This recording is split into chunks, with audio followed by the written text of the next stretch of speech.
Hello বন্ধুরা, good morning. তোমরা সবাই কেমন আছো? আশা করি ভালোই আছো।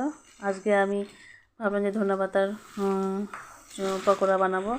তার জন্য কিছুটা বেসন নিলাম এবং কিছুটা চালের গুঁড়ো নিলাম, একটু লঙ্কার গুঁড়ো নিলাম। তার মধ্যে অল্প জল দিয়ে সেটাকে হলুদ দিয়ে নাড়াচাড়া করতে হবে।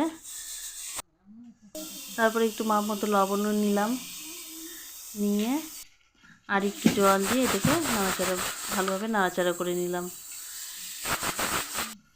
যাই হোক, আমি উনুনে কড়াইটা বসিয়ে দিয়েছিলাম। কড়াইটা গরম হয়েছিল, মাপ মতো তেল দিয়ে দিলাম। এই পকোড়াটা বানাতে সেরকম কোনো তেল মশলা লাগে না। তো যাই হোক, আমি একটার পর একটা পাতাগুলো বেসনের মধ্যে চুবিয়ে কড়াইয়ে ছেড়ে দিচ্ছি। বন্ধুরা, আপনারা এইভাবে সিম্পল পকোড়া বানাবেন, দেখবেন খুব টেস্টি লাগবে। আমার তো খুব ভালো লাগে। তো এইভাবে আমি কয়েকটা পকোড়া ভেজে নিচ্ছি। এখন তেলটা, উনুনের আঁচটা একটু কমিয়ে দিব, কারণ আঁচটা বেশি থাকলে এটা পুড়ে যাবে। এইভাবে আমি পকোড়াগুলোকে ধীরে ধীরে একটা একটা করে উল্টিয়ে দিব।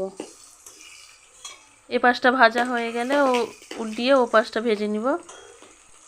পকোড়াটাকে যত আপনারা সময় নিয়ে ভাজবেন তত টেস্টি লাগবে।